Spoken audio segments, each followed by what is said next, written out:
Pitágoras 1. Pensamiento y objeto. El Pitágoras en la sombra. Hubo una persona llamada Pitágoras que vivió y murió alrededor de 570 y 495 a.C., pero se sabe muy poco de él. O quizás se sabe un montón sobre él, pero la mayor parte es seguramente falsa, porque el rastro documental está repleto de contradicciones. Combina lo sublime, lo ridículo, lo increíble y lo simplemente estrafalario. Se dijo de Pitágoras que era hijo de Apolo, que tenía un muslo de oro y que brillaba. Quizás defendía el vegetarianismo y quizás no. Entre sus dichos más notorios está el mandato de no comer alubias porque las alubias tienen alma. Sin embargo, varias fuentes cercanas en el tiempo niegan de manera explícita que dijera o creyera nada parecido. Más fiable resulta que Pitágoras creyera en la transmigración de las almas y que lo enseñara. Hay varias historias, todas dudosas ciertamente, que parecen corroborarlo. Según Aulo Gelio, Pitágoras recordaba 4 de sus vidas pasadas, entre ellas la que pasó como un bello cortesano llamado Alco.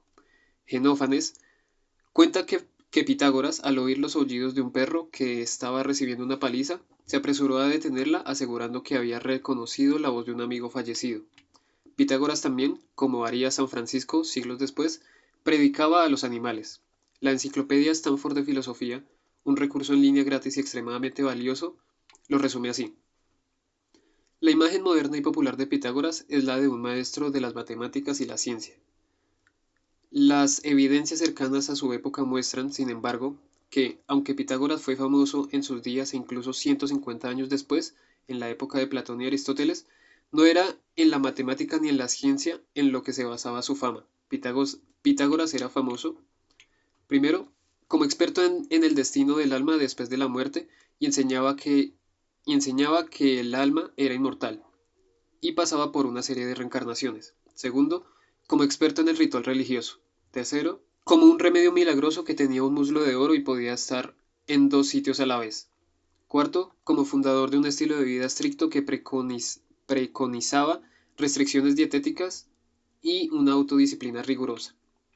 Unas cuantas cosas parecen claras. El Pitágoras histórico nació en la isla griega de Samos, viajó mucho y se convirtió en el inspirador y fundador de un movimiento religioso inusual. Su culto floreció brevemente en Crotona, sur de Italia, y desarrolló sucursales en otros lugares antes de ser reprimido en todas partes. Los pitagóricos formaban sociedades secretas y en ellas se centraba la vida de los iniciados. Estas comunidades, que incluían tanto hombres como mujeres, proclamaban una especie de misticismo intelectual que a la mayoría de sus contemporáneos les parecía maravilloso, pero extraño y amenazador. Su visión del mundo se centraba en la veneración de los números y en la armonía musical, que según ellos reflejaba la estructura profunda de la realidad. Como veremos, algo de, razón tenía. El Pitágoras real. Aquí está de nuevo la enciclopedia Stanford. La imagen de Pitágoras que emerge de las evidencias no es por tanto la de un matemático, que ofrecía demostraciones rigurosas, ni la de un científico, que hiciera experimentos para descubrir la naturaleza del mundo natural, sino más bien la de alguien que ve un significado especial y asigna una prominencia especial a las relaciones matemáticas que circulaban ampliamente. Bertrand Russell fue más sucinto, una combinación de Einstein y Mary Baker Eddy. Para los estudiosos de la biografía factual, uno de los mayores problemas es que los seguidores posteriores de Pitágoras atribuyeron sus ideas al propio Pitágoras. De esa forma esperaban revestir sus ideas de autoridad y a la vez, reforzando la autoridad de Pitágoras, promover su comunidad, que había sido fundada por él. De esta forma, unos magníficos descubrimientos en diferentes campos de las matemáticas, la física y la música, así como un inspirador misticismo, una filosofía seminal y una moralidad pura fueron todos representados como el legado de una sola figura casi divina. Esa figura formidable es, para nosotros, el Pitágoras real. No es del todo inadecuado atribuir al histórico Pitágoras en la sombra algún mérito de Pitágoras real, porque los grandes logros del segundo en matemáticas y ciencias surgieron de la forma de vida que el primero inspiró, y de la comunidad que fundó. Los lectores inclinados a ello pueden trazar paralelos con las diferentes carreras en la vida y, después de ella, de otras grandes figuras religiosas. Gracias a Rafael sabemos qué aspecto tenía el Pitágoras real. En la lámina B se le representa profundamente concentrado en escribir en un gran libro y rodeado de admiradores. Lámina B. Pitágoras trabajando, de la Escuela de Atenas de Rafael. Todas las cosas son número. Es difícil distinguir lo que está escribiendo Pitágoras, pero me gusta fantasear que es alguna versión de su credo más fundamental. Todas las cosas son número. También es difícil saber a tanta distancia en el tiempo y el espacio qué es exactamente lo que Pitágoras quería decir con eso, así que tenemos que usar la imaginación. El teorema de Pitágoras. Para empezar, Pitágoras estaba poderosamente impresionado por el teorema de Pitágoras, tanto que, cuando lo descubrió en un notable desliz de su vegetarianismo, ofreció una hecatombe, el sacrificio ritual de 100 bueyes, seguido de una fiesta, a las musas a modo de agradecimiento. ¿A qué tanto alboroto? El teorema de Pitágoras es una afirmación sobre los triángulos rectángulos, es decir, triángulos que contienen un ángulo de 90 grados, o en otras palabras, una esquina de un cuadrado. El teorema dice que, si levantas cuadrados sobre los tres lados del triángulo, la suma de las áreas de los dos cuadrados pequeños equivale al área del cuadrado grande. Un ejemplo clásico del triángulo rectángulo 3, 4, 5 que se muestra en la figura 1. Figura 1. El triángulo rectángulo 3, 4, 5, un caso simple del teorema de Pitágoras. Las áreas de los dos cuadrados pequeños son 3 al cuadrado igual a 9 y 4 al cuadrado igual a 16.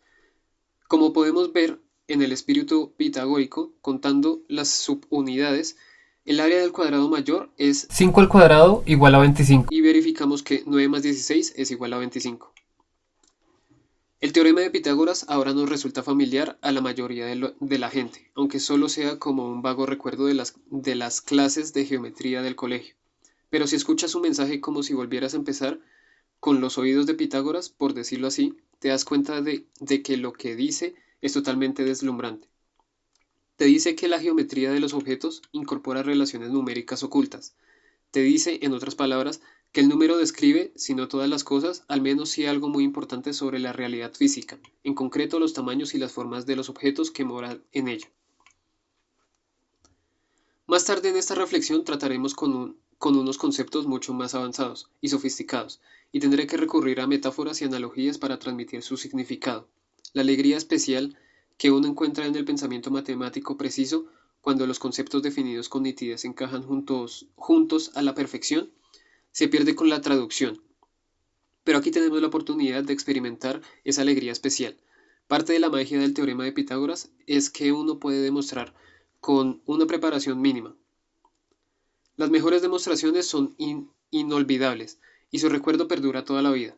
Han inspirado a Aldous Huxley y Albert Einstein, por no mencionar a Pitágoras, y espero que te inspiren a ti.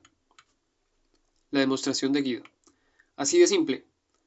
Eso es lo que dice Guido, el joven héroe del relato de Aldous Huxley, el joven Arquímedes.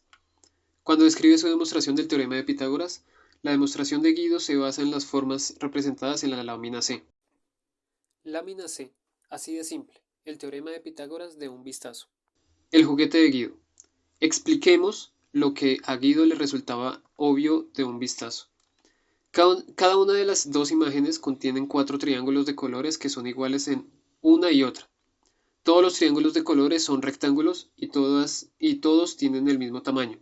Digamos que el lado más pequeño tiene una longitud A, el de tamaño intermedio B y el más largo, la hipotenusa, C. Entonces es fácil ver que el lado de cualquiera de los dos cuadrados grandes, las dos imágenes totales, tiene una longitud de A más B y que esos dos cuadrados tienen la misma área. Por tanto, las partes son triangulares. Las partes no triangulares de las dos imágenes han de tener también áreas iguales. Pero, ¿qué son esas áreas iguales? En la primera imagen tenemos un cuadrado azul del lado A y un cuadrado rojo del lado B. Sus áreas son A al cuadrado y B al cuadrado, y su área combinada es A al cuadrado más B al cuadrado. En la segunda imagen tenemos un cuadrado gris del lado C. Su área es C al cuadrado. Recordando el párrafo anterior, concluimos que A al cuadrado más B al cuadrado es igual a C al cuadrado, que es el teorema de Pitágoras. La demostración de Einstein. En sus notas autobiográficas, Einstein recuerda: Recuerdo que un tío me habló del teorema de Pitágoras antes de que el cuadernillo de geometría sagrada cayera en mis manos. Tras mucho esfuerzo conseguí demostrar que el teorema basándome en triángulos similares. Al hacerlo me pareció evidente que las relaciones de los lados de los triángulos rectángulos tendría que venir determinados por uno de los ángulos agudos. No hay realmente el suficiente detalle en este recuento para reconstruir la demostración de Einstein con certeza, pero aquí en la figura 2 presento mi mejor conjetura. Esta conjetura merece ser cierta, porque es la demostración más simple y más bella del teorema de Pitágoras. En particular, esta demostración clarifica de manera brillante por qué son los cuadrados de las longitudes los que están implicados en el teorema. Una joya pulida. Empezamos con la observación de que los triángulos rectángulos que tienen un ángulo común φ son similares entre sí, en el sentido preciso de que puedes transformar uno en otro sin más que cambiar la escala, aumentarlo o encogerlo. También, si cambiamos la escala del triángulo por un factor, entonces cambiamos su área por el cuadrado de ese factor. Figura 2. Una reconstrucción plausible de la demostración de Einstein a partir de sus notas autobiográficas. Ahora consideremos los tres triángulos rectángulos que aparecen en la figura 2, la figura total y los dos subtriángulos que contiene. Cada uno de ellos contiene el ángulo φ, de modo que son similares. Sus áreas son por lo tanto proporcionales a al cuadrado, b al cuadrado, c al cuadrado, yendo de menor a mayor. Pero, como los dos subtriángulos suman el triángulo total, las áreas correspondientes deben sumar también y por tanto a al cuadrado más b al cuadrado igual a c al cuadrado. El teorema de Pitágoras salta de repente. Una bella ironía. Supone una bella ironía que el teorema de Pitágoras se pueda usar para socavar su propia doctrina de que todas las cosas son número. Ese resultado escandaloso es el único resultado de la escuela pitagórica que no se atribuyó a Pitágoras, sino a su pupilo Hipaso.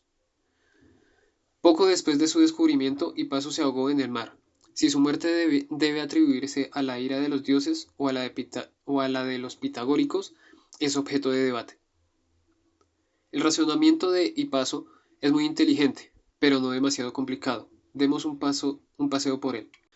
Consideremos un triángulo rectángulo isósceles, es decir, con los dos catetos iguales. En otras palabras, A igual a B.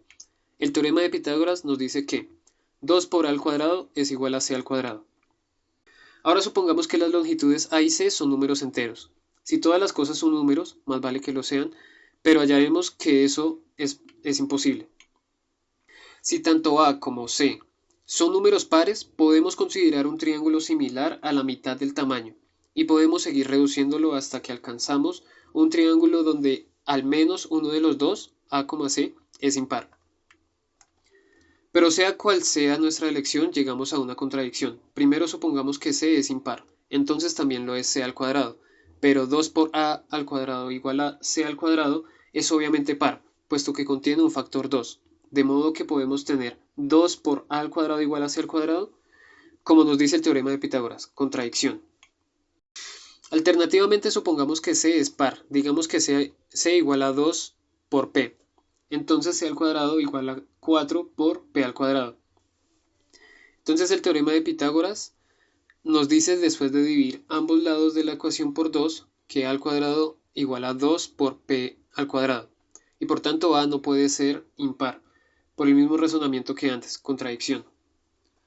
Así que todas las cosas no pueden ser números enteros, después de todo. No puede haber un átomo de longitud tal que todas las posibles longitudes sean múltiplos enteros de la longitud de ese átomo. A los pitagóricos no parece habérseles ocurrido que se puede extraer una conclusión diferente, salvando así el todas las cosas son números. Después de todo, se puede imaginar un mundo en el que el espacio se construya a partir de muchos átomos idénticos. De hecho, mis amigos Ed Fredkin y Stephen Wolfram defienden modelos de nuestro mundo basados en autómatas celulares, que tienen exactamente esa propiedad, y la pantalla de tu ordenador, basada en átomos de luz a los que llamamos píxeles, demuestran que un mundo así puede parecer muy realista. Lógicamente, la conclusión correcta que debe extraerse es que, en ese mundo, no se puede construir triángulos rectos isósceles exactos, algo tiene que ir ligeramente mal. O bien el ángulo recto no tiene exactamente 90 grados, o bien los dos lados cortos son exactamente iguales. O como en la pantalla del ordenador, los lados de tus triángulos no serán exactamente rectos. Esta no es la opción que eligieron los matemáticos griegos. En su lugar consideraron la geometría en su forma continua más atractiva, donde permitimos coexistir los ángulos rectos exactos y la igualdad exacta de los lados. Esta es también la opción que se ha demostrado más fructífera para la física, como aprenderemos de Newton. Para hacerlo tuvieron que dar prioridad a la geometría sobre la aritmética, porque como hemos visto los números enteros son inadecuados para describir incluso las figuras geométricas más simples, así que abandonaron la letra, aunque no el espíritu de todas las cosas son número, pensamiento y objeto. Porque la verdadera esencia del credo de Pitágoras no es la afirmación literal de que el mundo debe encarnar números enteros, sino la convicción optimista de que el mundo debería encarnar conceptos bellos. La lección por la que Hipaso pagó con su vida es que debemos estar dispuestos a aprender de la naturaleza cuáles son esos conceptos. En esta empresa, la humildad es obligatoria. La geometría no es menos bella que la aritmética. De hecho, resulta apropiada de una forma más natural a nuestros cerebros altamente visuales, y la mayoría de la gente la prefiere. Y la geometría no es menos conceptual, ni un mundo de la mente menos puro que la aritmética. Gran parte de la matemática de los antiguos griegos, epitomizada por los elementos de Euclides, se dedicó a mostrar exactamente eso, que la geometría es un sistema de la lógica. A medida que progresemos en nuestra reflexión, hallaremos que la naturaleza es inventiva en su lenguaje. La naturaleza amplía nuestra imaginación con nuevos tipos de números, nuevos tipos de geometría e incluso, en el mundo cuántico, nuevos tipos de lógica.